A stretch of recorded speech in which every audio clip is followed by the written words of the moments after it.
Welcome to the Navik Gaming Podcast, where it is our mission to explore the business and future of video games. We bring together the industry's brightest builders, investors, and thinkers to keep a pulse on current events, dissect emerging trends in games, share lessons learned, and have a great time. This podcast is also part of Navik's growing ecosystem, which ranges from free and premium research to consulting and advisory services. For more information, visit www.navik.co. This episode is brought to you by Overwolf. With over 1,500 games supported, 178,000 creators, and 113 million monthly active users, Overwolf is the guild for in-game creators. Whether you're a gamer, creator, or game studio, Overwolf is the ultimate destination for integrating UGC into games. For game studios, Overwolf offers CurseForge for studios, a white label solution that lets game makers and publishers easily integrate mods safely and seamlessly into their games, both existing and new, at zero cost. It's battle-tested by AAA studios and games, including Krafton with Inzoi, Studio Wildcard with Arc, Take-Two Interactive, and others.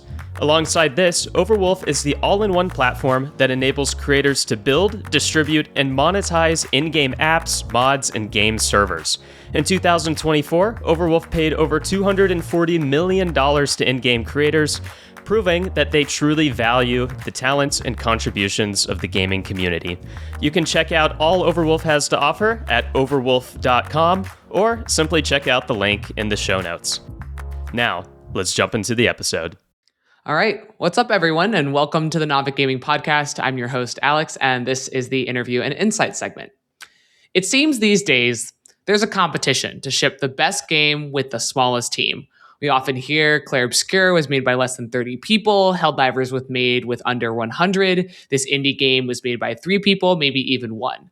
But the reality is that behind almost every small development team of full-time FTEs, there is an outsourcing powerhouse of co-development arrangements, offshore teams, or external support functions for QA, CS, and localization, and more.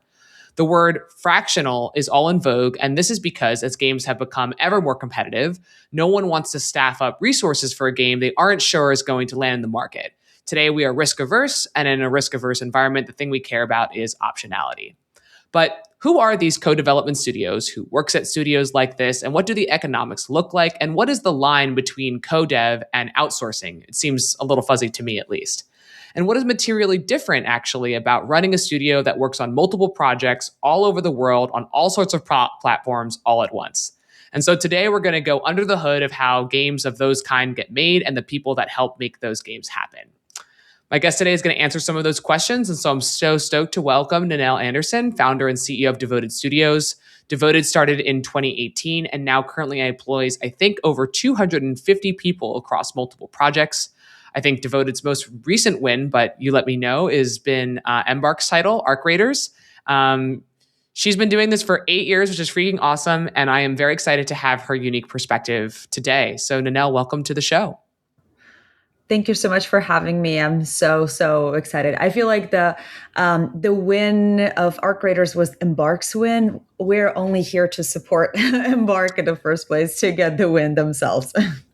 And we're going to actually power of co-development, right? Yeah, and we're going to talk about that actually. In that's one of my questions. Is going to be, whose wins.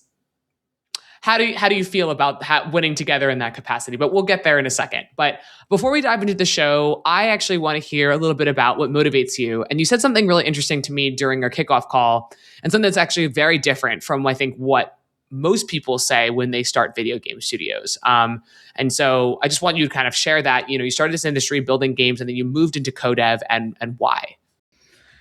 I might be a very weird person. I love video games, but what I'm obsessed about is efficiency. Like, I live and breathe efficiency. That's the sexiest thing for me. Sometimes I go to bed and wake up with the same thought: how would I optimize this process? How do I make sure that we deliver? And I'm not as obsessed about the games themselves. I'm more obsessed about the puzzles and the Rubik's cubes that it takes to deliver a game.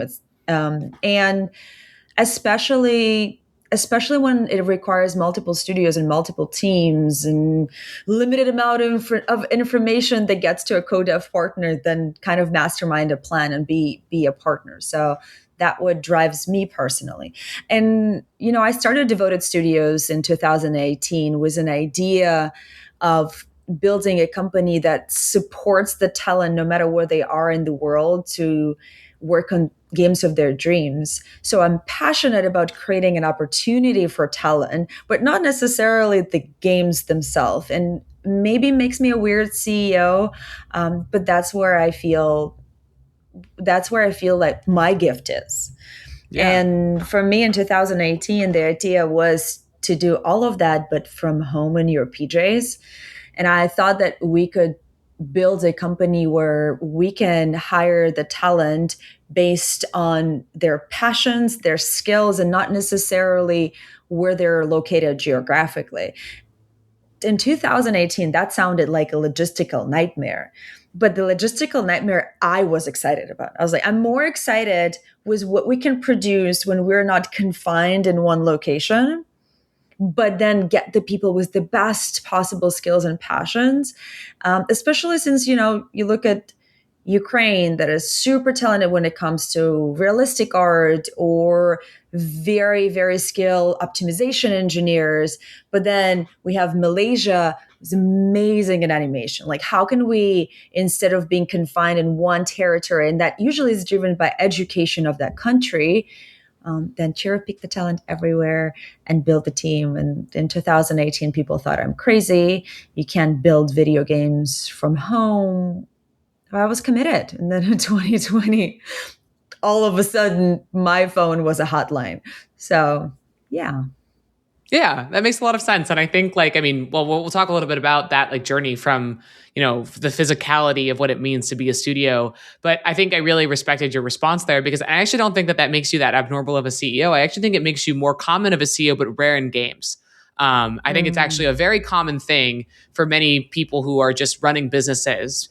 And one of the most important skills is just efficiency and capital allocation, right? And trying to build a place where people want to show up to work every day.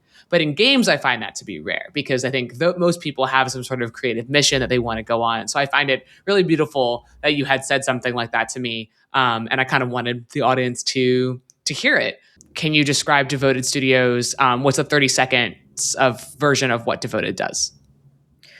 Wow, it's probably hard to squeeze it in a 30-second elevator pitch, but I will try. Devoted Studios is a co-development partner in the games industry.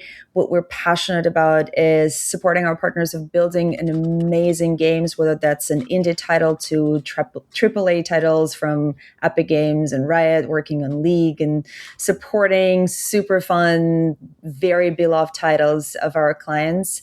I think our specialty is co-development on the engineering side, so building up the teams with engineers, designers, art support, and on the art side, end-to-end production, which I feel we really mastered. So building pipelines and supporting our partners from concept through modeling, through integration in the engine, and optimizing the overhead on their end. Yeah. Awesome. Okay. And I know that you had a comment about capital allocation. So what are your thoughts there? Yeah, I think you brought up a very interesting question with capital allocation. I feel a lot of times when people think about outsourcing is like, oh, let's bring an outsourcing partner somewhere cheaper because we need to optimize the budget. And I feel like there is this notion like, let's just bring cheaper resources to fill the gap, and that's the way to optimize it. But I feel the real creativity when it comes to optimizing production budget is actually optimizing the processes and the way that you can deliver and finding the best talent. And maybe that talent is a little more expensive than the cheapest version of something. But when you build a pipeline that allows you not to lose money in the process, that's where the biggest magic happens, where you have something that is very efficient and also is the talent that is the best fit. And I think that unlocks the best opportunity for any project. Got it. Yeah, well, you answered one of my questions about like what's a misnomer about outsourcing. So we'll kind of pin that one back, and maybe you'll have another one later on. But I think that's a great intro. And so understanding your background, understanding what devoted is. But I want to kind of peel back to the opening, and I want to talk about what actually might seem like a conclusionary topic, but I want to talk about it first. And that's kind of like co-dev's history and what it means for games today. And I meant it when I said I feel like every new game announced today is something like tiny team ships insane game with 5 people. Whoa. And the internet machine and the truth seekers are all like, no, not really. They actually had this team that they're publishing, 3 outsourcing studios, this shop in Ukraine. And I think you're probably one of those studios more often than not. And so my first question is not actually going to be centered around economics, but how your organization feels when those things are said. I get the sense that studios try to hide how much support they really had for hype purposes. And I bet that maybe teams that have supported them, like Devoted, might feel maybe hurt a little, given how much love and time that staff gave the project. And that might be true to Devoted, but I feel like it probably goes across all outsourcing studios in general. And how do you think about that as a leader? That's a really, really good question. What do I start? I think there's multiple aspects to it, right? I think quite often we're running into a situation where we work on a project and we have a team of 20 people that poured their love, soul, tears for like 2 years trying to ship something. And then we're prohibited to put it in our portfolio, advertise it in any shape or form. And those things really hurt. And we have multiple clients like that we love and respect, but would love for them to change their opinion around how we can credit ourselves in those productions. And you know, I respect some have specific requirements and pipelines and whatever, but it's also tricky because we get hired on a project because of the portfolio that we are providing, right? So it limits our opportunity, especially when we put something like into something 2-3 years of our time, and then we have nothing to show, and we only have a project that was like 3 years old, and our new clients come in, they're like, well, can you show us something that you've done in the last, and we're like, yeah, we have like a bunch of really cool things, but they're all under NDA. Yeah. And you just feel like, I don't know, like you're bullshitting. But it's like, it's true. There's so many amazing things that we've done, but I can't show or say anything, which, you know, is a part of, which is a part of how unfortunately, some of the parts of how the industry works. But there's also a bunch of other projects that do not only fully allow, but also endorse, like one of our favorite partners, Obsidian, even allowed us to say that we were working on Avowed even before the game launched, when the first trailers came out, wrote a little note that allowed us to bring more of the partners and more of the clients. So there's a mix of both. So I try not to think about it too much. Yeah, but I figured it would be something that would be relevant. I think I find that to be a bit disingenuous in times, because I know that, like, you know, even from being on the studio side myself, you know, like sometimes it takes a village, and, you know, even if it's one person, you know, you outsource one VFX artist somewhere. I think that that would be a question, and I actually didn't think about the other NDA not being able to share the work as obviously being detractive from your ability to get a secondary client. Like, you could have worked on a huge AAA game, and they're just like, nope, you didn't do that. You're erased from the history of having supported this, and that's actually negative for your own business. And I just consider, I guess the question is like the emotional consternation and sadness of developers, as most people obviously really care about the games that they work on and whatever they've produced. That's very true. I had actually a very special moment literally last week. It was one of our clients where they reached out to me and asked whether, knowing how much we're pushing for individual talent to be highlighted, they came to us and they were like, hey, I just want to make sure on these and these things, do you want us to not only say Devoted Studios, but also the names of the artists? Because the other studios said no, but I know that you're always pushing for that. And I was like, 100%. Let me send you a spreadsheet with all of the artists and who worked on what. Because for us, we want to have artists credited first and foremost. Like when we put together, especially for like very specialized art projects, that the volume is not what's in question, but more like, we need like a 3 or 4 assassin concept artists. We actually, instead of setting a studio deck, put together portfolios of individual artists showcasing their work to make sure that our potential partners sees who exactly they're choosing and participating in the process with us, because obviously we're going off from the information that they're sharing with us about the project, but that's usually like a little increment of it. And us together choosing the best talent for a particular production, I feel creates just a much higher chance for success, because sometimes we get notes and like, oh, this person is amazing, but we need somebody who is more focused on shapes and forms rather than X, Y, and Z because of what we're trying to achieve here. So I feel like the more transparency there is, the more we can set the project for success. For success. Okay, awesome. You said codev is actually somewhere in between, quote, traditional outsourcing, whatever that means, and staff augmentation, whatever that means. Is this a stable position to occupy? And so, like, what is for you the line between outsourcing and codev?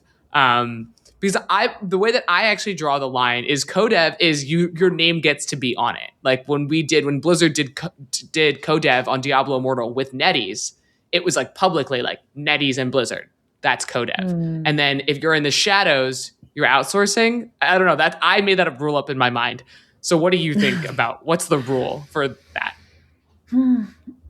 Well, I cannot define a rule for industry because I feel like everybody uses terminology the way they want to use it. For me, outsourcing is more when deliverables are very clearly defined, scoped out, planned, and need to be executed. Here's the map of what needs to be executed. Here's how follow these guidelines and bring us back the result.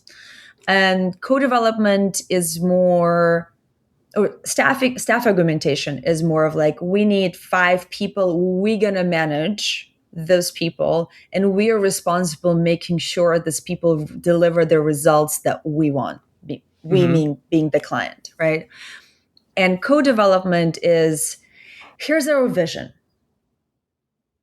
Here's what broadly needs to be delivered, but we don't really know the details of how this would be delivered, and we need to together figure out how it needs to be delivered, or we don't want to handhold you and you have an ability to make creative decisions or production decisions or technical decisions, and we're figuring it out together. And that's, for me, co-development is a lot of ownership over the result. And a lot of creativity. So, yeah.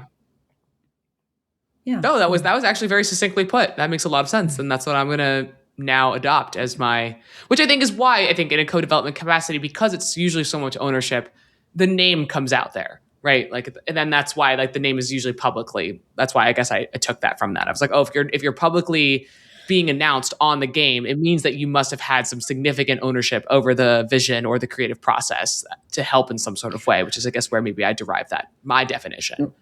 Well, I think with the example of Blizzard and NetEase, I think that co-development is probably requires joint financing. That's what I think when I hear Blizzard and NetEase did something.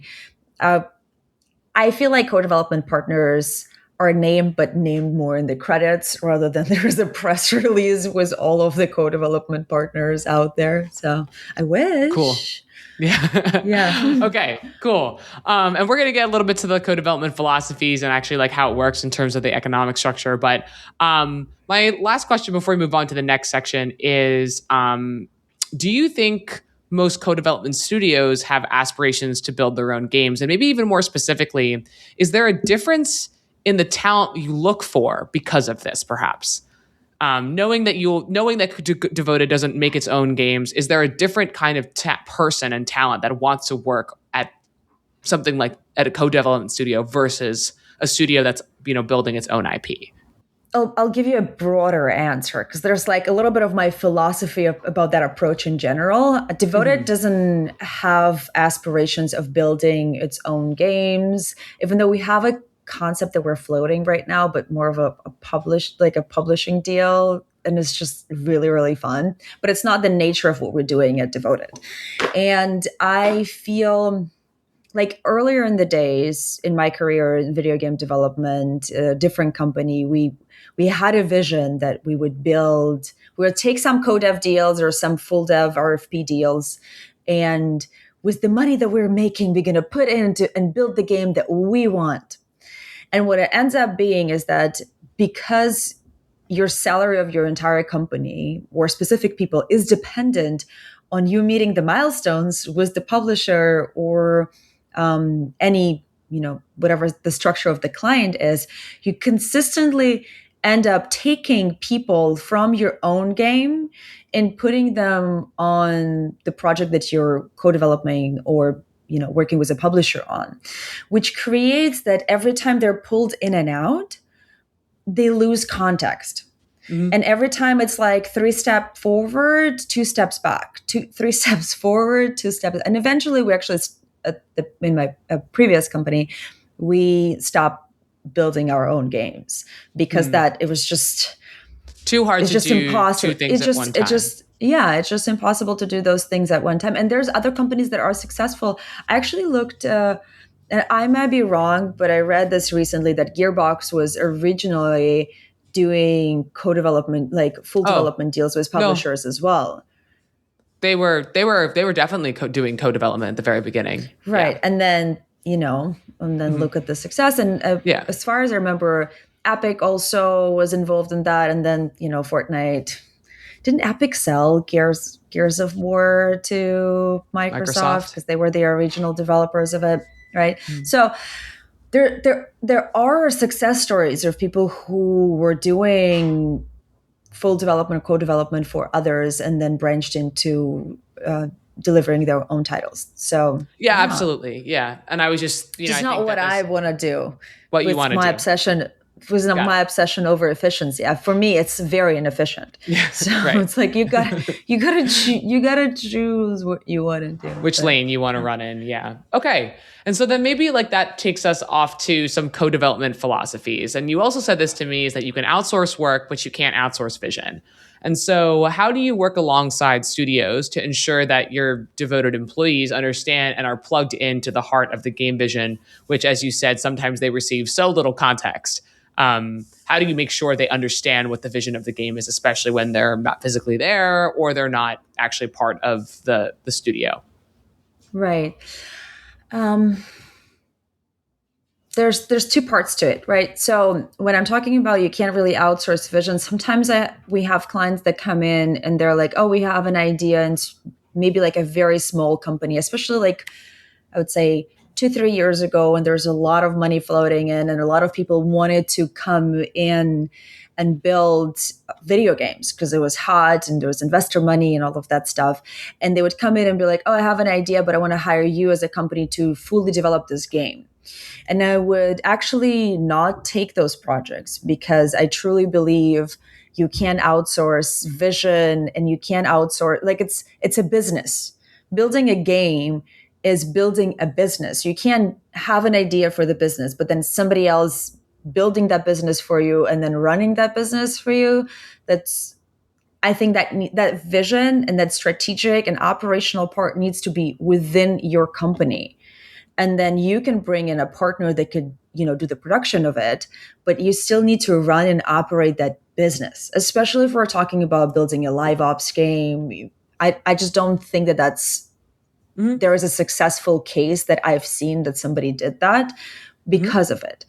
And when we're talking about project vision in general and making sure that project vision is communicated, it's foundational for any co-development. Like for outsourcing, might not be as important when you have clear specs, clear definition of what needs to be done, and you just need 100 of assets to be developed. You don't really need to know the vision. But if you're trying to co-develop a map or co-develop a portion of the game or a mode, you need to share that larger vision so people can make decisions on their own without being like, hey, Paul, hey Paul, how about this? I have another question. And then they were like in Slack 20,000 times a day asking you questions Yep. because they feel not empowered to make decisions because they're blind. They don't know where they're going. So outsourcing, probably not as important to like know the entirety of the vision, but is a good thing to know because then people can suggest better ways of achieving something, not just doing exactly what's in front of them. But for co-development is foundational, and I think the most important part on the co-development partner side is asking questions and being like, no, but you know what? I do want to know the vision. Can you guys have a project deck? Can you walk me through so that we can support with the best decisions? Mm-hmm. Yeah. Okay. So then maybe more concretely, like if I'm a studio and I ask a carve off a piece of the game to devoted, like say, build me this level, right? Which is, much more big than drop me this, make a 3D poly asset of a trash can. Build me this level. And it comes back technically perfect, but it doesn't actually serve the purpose that the studio, is trying to achieve. In that relationship, like whose fault is that, in your opinion? I had actually a conversation with someone a couple years ago that I left and I was so puzzled. And this person shared with me that of their bad experience with outsourcing. And I was like, he's like, I don't want that experience to happen again. And I'm like, well, tell me more. What was your experience? And they shared with me that they hired a team and they send them the specs of what needs to be delivered. And what they got back was wrong. And then they looked at the specs and what they put in the specs was wrong, but it was clearly wrong. And so in their vision, the outsourcing partner didn't ask the right questions about, like, they should have seen that it's wrong. And I'm like, but didn't you write the specs? Like when you were sending it, like, obviously I didn't ask. I was like, I might not even want to work with them after that conversation because the level of just self accountability and awareness of how you set your partner for success was just not present. And I think it is equally important for an outsourcing partner to ask questions. But even like when we ask questions, there are certain decisions that our clients might be making that we actually might disagree with. And we still saw that those decisions end up being super successful for a project in the market, but traditionally something that we would disagree, and we haven't seen anyone doing that.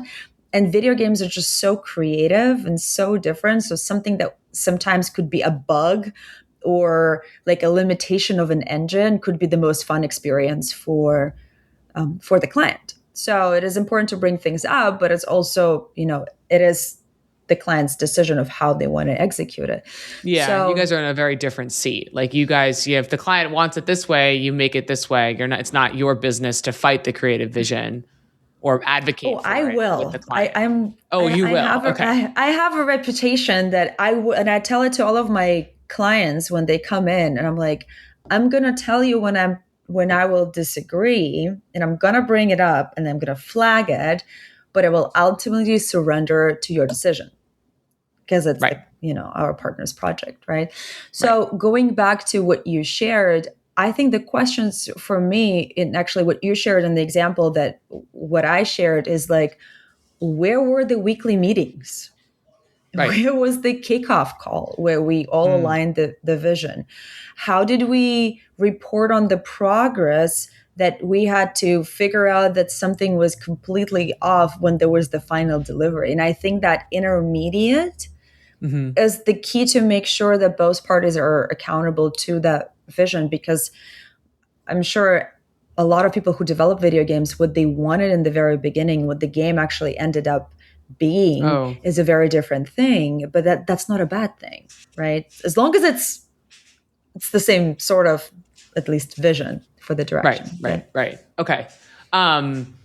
Yeah, and I guess I was actually towards my next question, which was like, if you could ask for one thing from a studio side holder to be a better partner, like what would that be? And it sounds like, well, one is just to like include you in the process, have a weekly meeting, have a kickoff, actually tell you the vision, right? So that you can give the team the context to make the right decisions.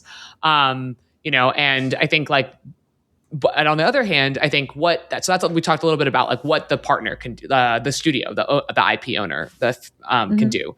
What are the components to you that make a good co-dev partner? And so like in that regard, like how perhaps does Devoted win a bid over some other co-development studio? How do you think that you guys show up to make the partnership work well?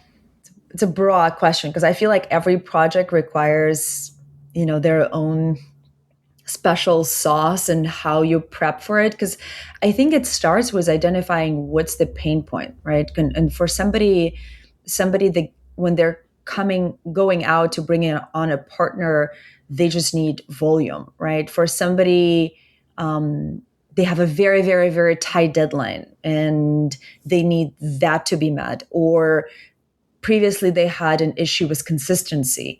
So how do you ensure that consistency is happening? And so usually identifying what's the thing that drove them first and foremost place to bring in a co-dev partner or an outsourcing partner will depend on how we will structure our team. And for some projects, you need like very, very tight deadline, very high proficiency. You need to bring just all stars. There's no room for mistake. There's we had a project that we were bidding out end of last year.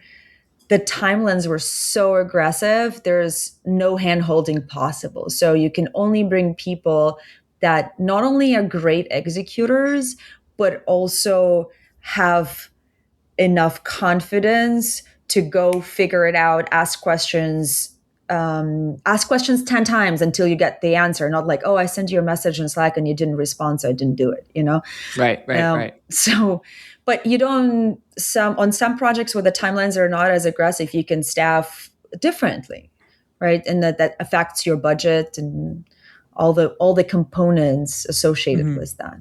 So I think that's a foundational question there.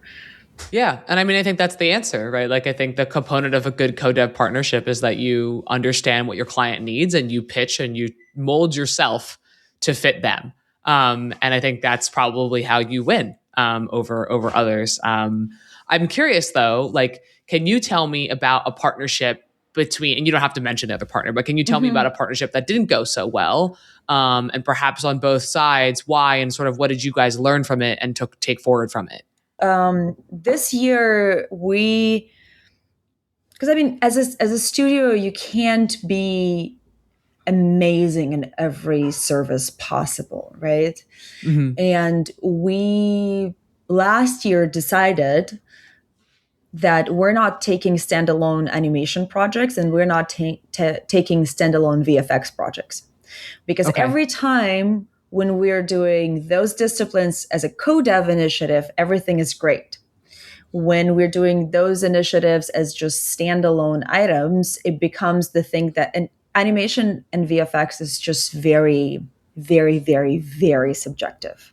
Like it needs to convey the emotions. Yeah, and if you don't know what the emotions the designer wanted, and they're not really great in conveying them, and you're on the outsourcing side, I tell my partners when they come in for me to hey, Ninel, can you take a VFX project? I'm like, no, because what I advise them, and I always send them actually to Jason Kaiser's school because they have a bunch of really good visual effects artists. I'm like, bring an intern internally if you can hire, or the visual effects artists are very expensive, or just hire somebody internally, but don't outsource visual effects because it becomes this never ending loop of iterations. And especially if you're budgeting it as a fixed budget, that's ends up being a loss and a lot of frustration for co-dev partners. So what we found is we don't do, and we tried multiple times, and my BD team came in crying, like, please, please, please, we really want this client. Let's take this visual effects standalone project. And we get absolutely not even gonna go in the details. Yeah, so, but that's a lesson, right? That's a big lesson for us. It's just too subjective. But on the co-dev projects where we're in charge of, let's say, a whole location or a map, and we do concept and modeling and technical, and we do VFX on top of it, it always ends up being a great thing. So we actually had to have a whole decision internally that we don't, and no more crying. And I feel like it has been painful enough of times where my team is like, okay, we understand why we're not doing it. So that makes sense. That makes sense. And I love that example. That was beautiful. And that's actually, I think, something that I found from my own development experience as well. We outsourced VFX and then we brought that stuff in-house ASAP. So, because you're just like not living and breathing the art team if you're just you're like the one artist that's outside of it. And so I think that's also a cultural thing and it's a vibe thing and it's hard to get. Okay, so I want to start moving over to the economics of co-dev and sort of running Devoted in general. You just mentioned this one topic, VFX and animation, but what do people mostly, if you had to bin it in a couple categories, what are the top two things that people come to you for in terms of services? I'd say that there's an evolution of servicing this that people has been coming to us. I think in the last year has been more and more co-dev, engineering, and design together. And historically, there was always a lot like separate services art. And the last year and a half, it's mostly like most of the projects that we do are end-to-end art. So from concept through modeling through integration. And we have beautiful examples working on League of Legends, where we're in charge of delivering maps in partnership with League, and we do from concept through modeling through integrating and having the whole thing together, which just gives my team so much joy of feeling that they supported to birth the whole thing. So yeah. That's amazing. Okay. Especially like I think that's probably also really satisfying because you also have a little bit more of the creative freedom to kind of execute it the way that you would execute it. And it's obviously in line with the bigger vision. Yeah. I mean, I would say creative freedom as a part of creative partnership, because we have amazing art directors and leads on Riot side that support us, and we're just with our soldiers and creative soldiers of building it together, which is really fun. Nice. How far in advance, because I'm curious, like, do you guys need to get integrated with the studio to like start being effective? And I'm sure that kind of varies, but I guess I'm kind of asking like what's like the timeline to like get rolling on some of this sort of stuff? It varies so much. It's an amazing question. I think like sometimes the project allows you to like integrate, and sometimes like the first delivery really needs to happen in the next 2 weeks, and there's no time. And it's so fascinating for me because I feel like sometimes, most of the time when we hire people internally, or like our clients hire people internally, they give them 3 to 6 months to onboard, figure things out, be able to fully find the things that they need in the folder that there is, but when we bring in an outsourcing partner, we're like, chop, the delivery is 2 weeks. And you're right. It's the first time me seeing this project. And I always tell my clients whenever they're bringing, whenever we're being onboarded on the project, I'm like, it's important for you to share with me what needs to be done. But it's equally important for you to explain to me what should not be done. And that is, people think what should not be done is like logical, but actually what should not be done is what they have done before. It didn't work. It became a part of common knowledge.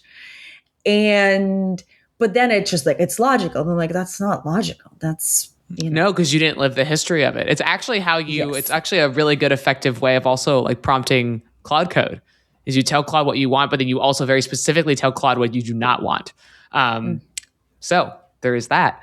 But I mean, the reason I asked that question is because like it seems like it could be just like a lightning storm. If like someone's like, exactly what you said, chop, right? And then like you start the contractual relationship. They're like, you're on the dollar. Like we obviously only want to pay for this amount. So like we want to squeeze everything that we can out of this co-dev partner.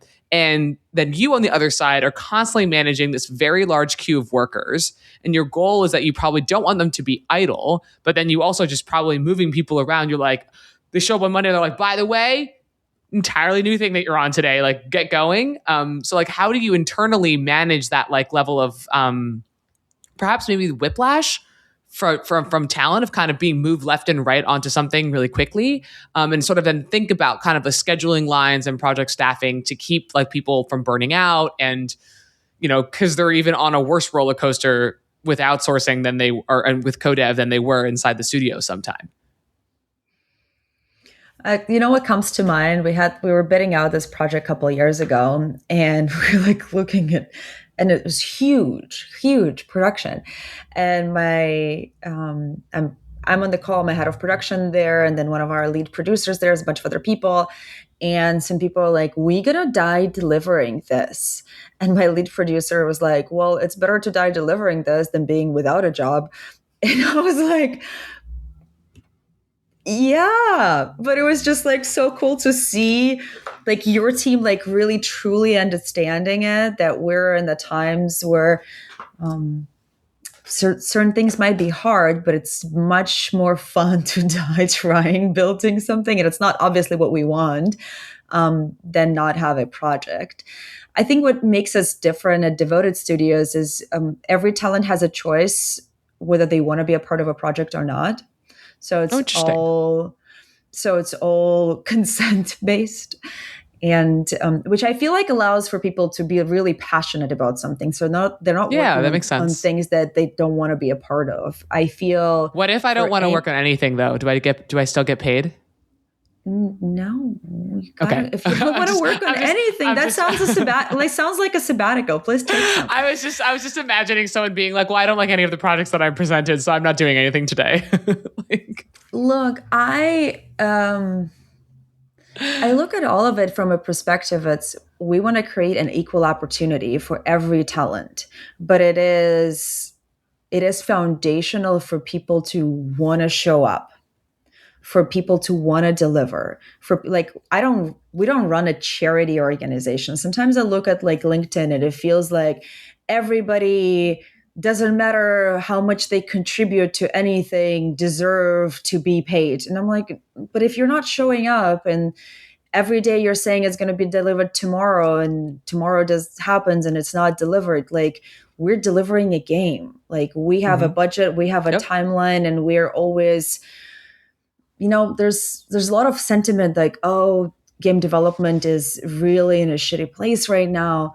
But I'm like, that's actually how game development was in 2019 and 18 and 17. It was always like very tight budget, no money. But I also feel like that's where a lot of creativity came from. Because like in the years, if we look at the years of 2020, the games that were started in 21 to 23, like I haven't seen anything that was like drastically that got the VC money, like the never ending spend how much you want. So far, I haven't seen anything that was like, wow. And by the way, Arc Raid started before that, so and they didn't get the VC them. money. They're not in the VC money category. Yeah. But I see what you're saying. But I think like that's an interesting question. I was just more curious how it works for you. And so, okay, so a couple quick questions. How many projects are you guys typically supporting at any one period of time? And then how do you decide who, if it is a opt-in to the project, right? But then I'm sure that you sign the deal at an MSA level and someone's got to work on it, right? So how do you make sure that, all the projects that you on are actually getting supported in like an efficient, as you said, manner, such that none of your workers are bored because they're obviously all there because they care and they want to participate. And you're obviously maximizing kind of like your staffing inventory. So how does that actually work, and who helps you keep track of it? It seems like a lot to keep track of. My head of production has some special sauce of capacity management. I have no idea how she does it. And I honestly sometimes don't, like, because sometimes I go with her on some calls about that management, and I'm like, you're doing it great. There's nothing I can help you here with. But it's definitely a lot of combination of work of business development and production and management capacity in advance. So like we have a lighting project that is finishing end of April. So we know that we have usually like 3 months in advance, we start looking for different projects. We go to some of our other clients that might be at that stage of production that they might need lighting support, and start doing the show and tell of like, look how many amazing people we have. So I think and then it just magically happens. I don't know, most of the time. And obviously in certain times it doesn't. And then you have to figure out the bench situation. But most of the time, if you're good in knowing when the project ends, and these are resources that are in demand and they're high skilled professionals, it usually ends up as equaling out. Okay.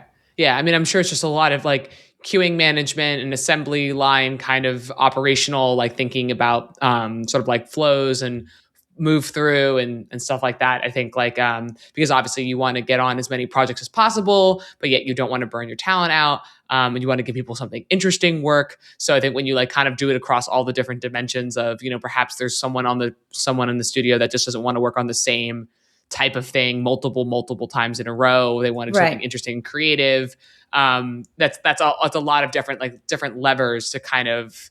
It's kind of like playing like a tactical game, right? Like there's like a lot of Civ. There's like a lot of stuff going on. I've got my archers over here, and this pipeline, this factory's going, and then in 3 days I'll have oil, and then I'll refresh, and so it's kind of you just must have a lot of people that are very good at that.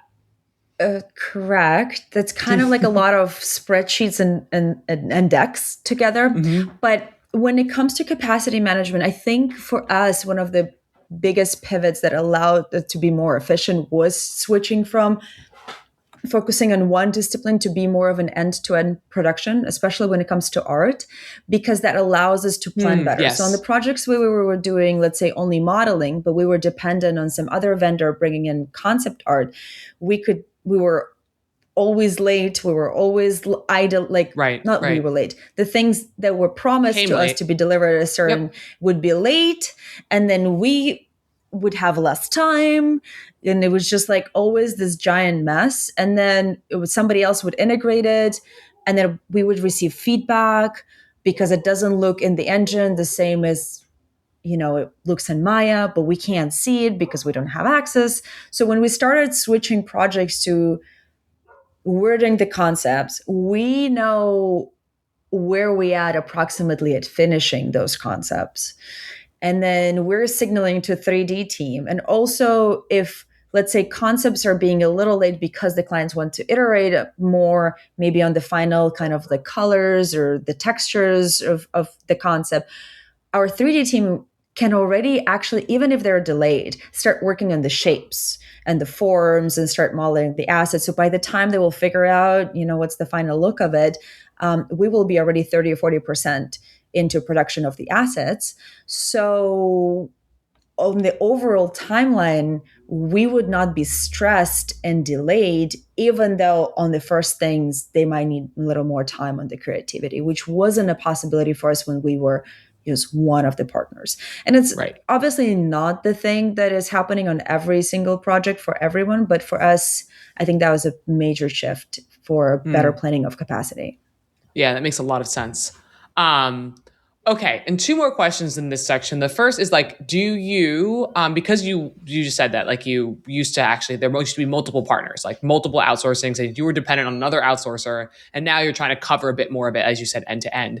Do you guys work with other outsources to maybe fill the gaps and skills that you are missing? So if someone comes to you devoted, do you then work with another outsourcing studio sometimes?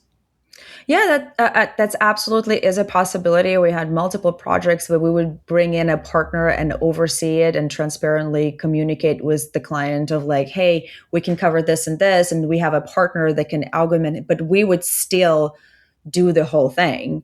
And we've recently had it on one of the projects, and there was a bit of an expertise that we had a gap, and we brought it in. That vendor is also inside of the SOW that's fully transparent, and everybody's happy like a clown. Because in the end of the day, what the client is looking for is the result. Right. Yes. With the least amount of overhead. And speaking back on like the example that I shared about like the concepts for modeling, whatever, what it creates is actually more freedom, because that takes away the overhead from the client on managing from one vendor to another, updating the timelines, schedules, delivery dates, and all of that stuff. That's absorbed within one studio. And so it doesn't have to be devoted, but if you're looking to augment your pipeline with a partner, I would suggest highly look into the one that could do the end-to-end production. Right, makes sense. Yeah, but the macro takeaway is that sometimes even the outsourcers or the co-devs also have outsourcers and co-dev, which I think is a interesting thing. It's not everybody has everything, and so sometimes you have to like work with you might not specialize in I think localization. but let's look at keywords as an example, right? Which is it's the biggest. It's company. the biggest, and even, for sure, absolutely, and even virtuous. But I think keywords is what 70 studios, and what allowed them to dominate the market is their ability to get in one client and be like, oh, you need concept, we have Volta. I can give you that. You need like, whatever, we have this other studio like Red Hog or whatever. And so they would absorb internally that overhead. Oh, you need engineering, we see you need engineering, let's bring like, I don't know, like high voltage, or not. I'm like blanking on all of it because there's so many of the studios of keywords, but I think that's what actually allowed them to be that successful, and that was the strategy that they built, is around being able to like fully be that one-stop shop for everything that you possibly could need, and that probably also allows you. It's a better business too. It's an easier client relationship, and it's better business for both parties. Before we move on to our conclusion, I want to ask a little bit about like the economics. You probably get paid kind of regardless of the game's success, obviously. But in the upside case, and maybe something like, Arc Raiders, most of the time you get paid regardless of success. Well, we hope that you get paid for the work that you do.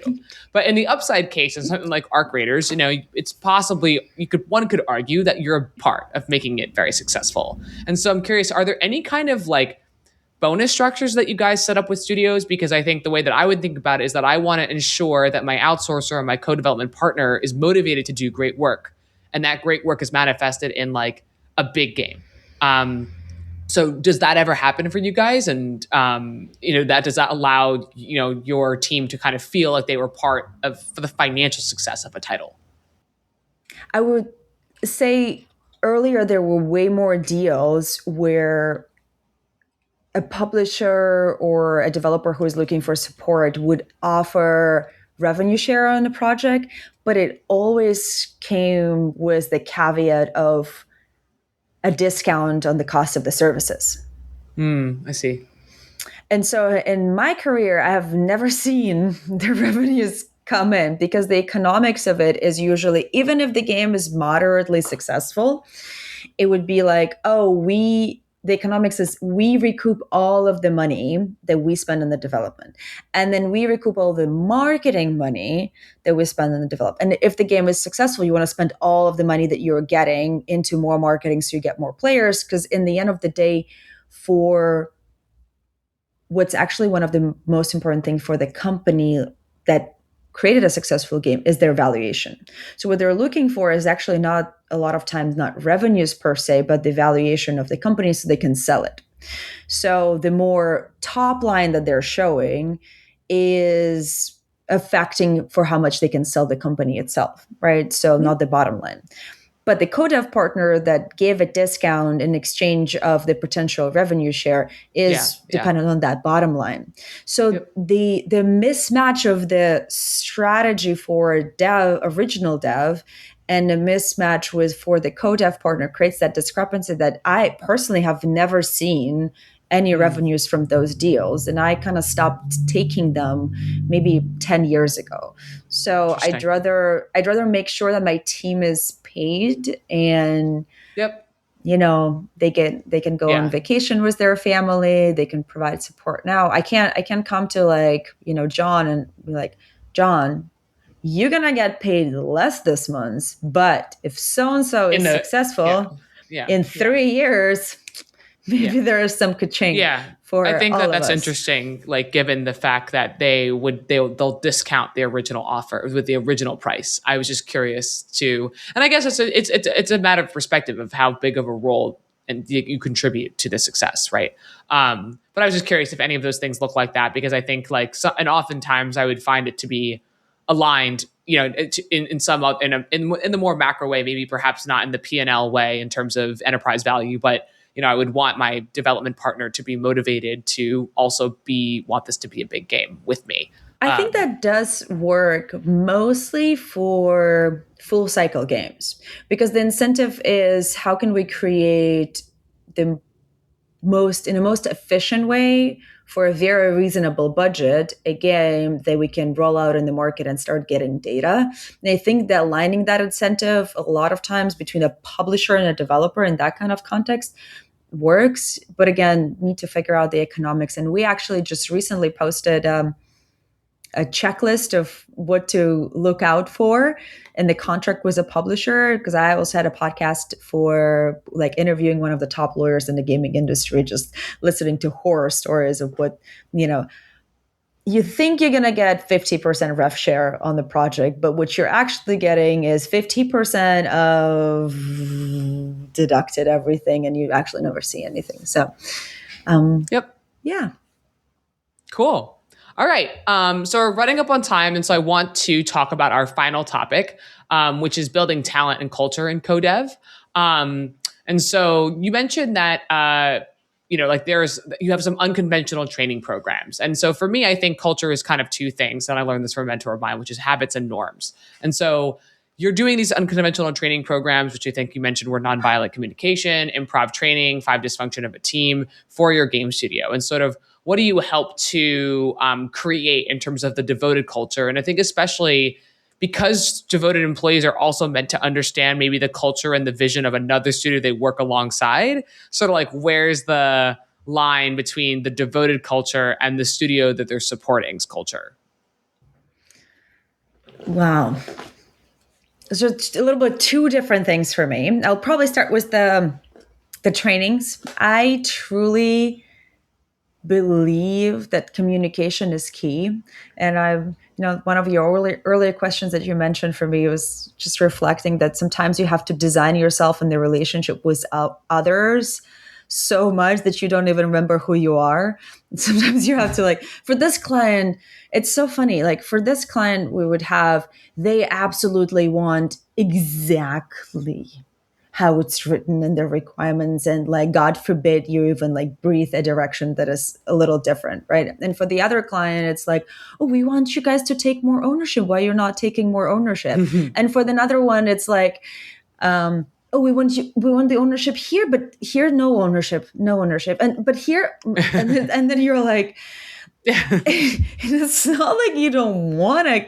You're I don't even know what you want, but you're also when you were schooled or you were given feedback on one project there's absolutely no way you should be doing this, and then you come on a different project and you're already you have scars because you were told that's not what you're supposed to do. It's really, really hard. You get feedback all the time. I train my team to not take the feedback too hard. I'm we have our own values, right? And we actually change our values maybe once every couple years, not fully, but I feel some of the values I feel I write our values in the way that it helps our people to be focused. And sometimes those values already become such an automated thing that there's no point of pointing out that as a value. So one of the values that I added this year was one plan. Everybody knows the plan. Everybody knows the plan at all times. And if the plan get updated, everybody should know the plan. And I just feel in a remote company, it doesn't always, it doesn't always become. Doesn't always happen. Yeah, it doesn't always happen. And I am at fault. Value. I'm at fault sometimes. I'm I feel I communicated the plan, but no, I created the plan in my head. And then I gave a couple tasks, but I never really shared the plan with my team. So it is a little bit of a moment of redisciplining myself in the first place. But I feel communication is key. And being able to be confident and then have the tools of asking the question in the way that other person can receive that question instead of getting defensive, or really understanding why you need the answer instead of being like, oh, I don't have the time for you, right? Because it's you a lot of time people bring codev on things that they already behind, or my favorite one, they weren't able to figure it out internally how to do it. And now they're like, oh, let's bring codev and just drop it on them. And then, well, you weren't able to figure out it internally. Like I might need time to figure out how to do it as well. So, and I think being able to just be articulate and communicative and also on it. Sometimes like, I have no ego if I need to ask the same question 3 times, 5 times, 7 times, you name it. Like I need to get the answer. And that persistence is also needs to be trained, and be okay to drop your ego when the result is on the line. I think like the biggest thing that we invest in the company is communication. And as you mentioned, the improv trainings, the nonviolent communication trainings, all the different types of communication. It's a never ending thing for us, because there's always, like I do it personally for myself. I love Chris Voss's trainings, the never split the difference, and being able to, in general, communicate so other people hear you, but also to fund trainings too, so that it's, competitions, video game competitions and stuff, so people feel united. Makes sense. That sounds really fun. I went into rambling. You should have stopped me. just very passionate. Yeah. And then 2 last questions, because we are up on time. But I think this has potentially happened sometimes. You might work with a co-dev studio, and maybe some of the development team really like who they're working with. Do you find yourself losing talent to the studios that you partner with? And do you try to prevent this with like legal non-solicits, or are you kind of the mindset that if they want to go find a permanent home at another studio making their own IP, that they should kind of go do that? People can choose their own adventure, right? If they want to go elsewhere, like I can't stop anyone. But we do have legal non-solicit with our current clients. I have never really ran into a situation where somebody left our company to go work directly on the project for the client internally. But we did have one of our talents that his contract was up. We didn't renew, and then in a few months he actually joined the client in the same project. But it was totally fine. Like we're super excited. Yeah. I figure it's just like, sometimes I think obviously like you're building your own business, and so you might have some very talented people who are you've kind of aggregated and collected over the years, and obviously that's also part of perhaps like your edge in a way, is that you have really good people who do all the things that you say, such as communicate well. The people that you said are exceptional, who are able to ask the questions to get the right vision, who don't let things go, and those sometimes would be people that you might get poached, and because you're working with so many people, they're just like exposing people to potential poachers. So I was just curious how you guys think about that. You know what I'm really proud of is actually we have a very high return rate. So that's amazing. We have so many people inside Devoted that worked at Devoted, then went elsewhere, and then came back in a year. And then came back. And then came back in a year.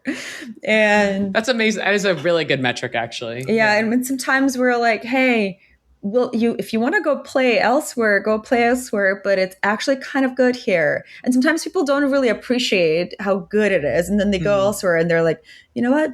It's kind of really cool here. Back. I really loved it, Yeah. So that's good. We do have pretty good return rate, and it's the funniest thing. But it happens on Slack channel when they're like, "Oh my god, Louis is back!" It's cute. It's actually probably better than the retention rate. It's actually return rate probably means more. Yeah, I truly believe that. Okay, and so then my final question for today is there something that the co-development industry needs to stop doing? Is there a bad habit that is holding the whole industry back? And then on the reverse side, what do you think is a belief about co-development that most studios hold that you think is just flat out wrong? Well, I can't speak for all of the co-development partners because there's definitely maybe some they're not as good as the others. But I would say in general, in my circle of amazing studios that I get to be friends with, and I feel like if we actually spend more time together, we would probably be a better industry. But I feel like genuinely co-development partners really want their clients to succeed and really are trying to optimize for the best outcomes. But sometimes it's really hard to do that when you're not having the vision. Like, what am I optimizing for? So a lot of times, if I have a very clear roadmap from my client and I feel secure on the project, I can come up with the best ideas of how what they need to be achieved will be achieved. But if I don't have that visibility, it's really like, oh, this is your 3 tasks for this week, right? Instead of like, here's what everything that needs to be done. Then it's hard for me to optimize. So I feel like sometimes they're like, oh, the outsourcing partners or co-dev partners are just doing exactly what I'm being told, what they're being told to is actually due to the lack of visibility or what else is there. And then that triggers some rework. But I also fully understand that giving that visibility requires time. And a lot of time, we don't have the time. So it's kind of a double-edged sword. And I would just love that when people bring on a partner, they really approach it from a perspective for setting up that partner for success. Mm-hmm. Because a lot of time, and I see is like, oh, I'm going to test out 8 vendors. Whoever figures it out works on the project. And I'm like, that 1 5-day test cannot give you visibility of how your 3 next years going to look like. Because you're just testing that maybe they put it on the button. Let's say we take art as an example, right? They put on their art director to do the test and they whip the test in 5 days and it looks amazing. But it doesn't tell you anything about how they're planning, how they're staffing, what's their communication, how they're working with feedback, how defensive they are when they receive the feedback versus how quick they are to pick up on all of the details and nuances of the project. How much, yes, they might be a little better on this delivery, but how consistent they are across like all of the deliveries. I actually had a project last year where and I thought that was the coolest way to test partners. They brought in 3 vendors for 3 months timeline to actually evaluate all of those things and then make a decision of who is the partner that creates the least amount of overhead on their end, and then calculate what's the budget ratio. Because sometimes like, oh, this is X, Y, and Z, and that's the cost, right? But you don't really see how much of the overhead cost to get this cheapest resource or the cheapest partner. And I think like looking at this holistically across all of the aspects of it, but also really putting time to set your partner for success is what yields the best results. That makes sense. Well put. Okay. Ninel, this was amazing. And I think that you guys are playing such an important role in the games industry and in game development. I was very excited for this because I do actually genuinely believe this is like the secret teams behind every big game launch is nowadays. So thank you so much for coming on. There's clearly so much opportunity for people who want to work in games in co-dev and outsourcing. And thank you so much for sharing your journey personally to founding the company and why you started it. So as always, friends, if you have feedback or ideas, please hit me up at alexandra@naavik.co. I am always open. And with that, that's our episode. Ninel, thank you for coming on. Thank you so much for having me. If you enjoyed today's episode, whether on YouTube or your favorite podcast app, make sure to like, subscribe, comment, or give a 5-star review. And if you want to reach out or provide feedback, shoot us a note at podcast@navic.co or find us on Twitter and LinkedIn. Plus, if you want to learn more about what Navic has to offer, make sure to check out our website, www.navic.co. There, you can sign up for the #1 games industry newsletter, Navic Digest, or contact us to learn about our wide-ranging consulting and advisory services. Again, that is www.navic.co.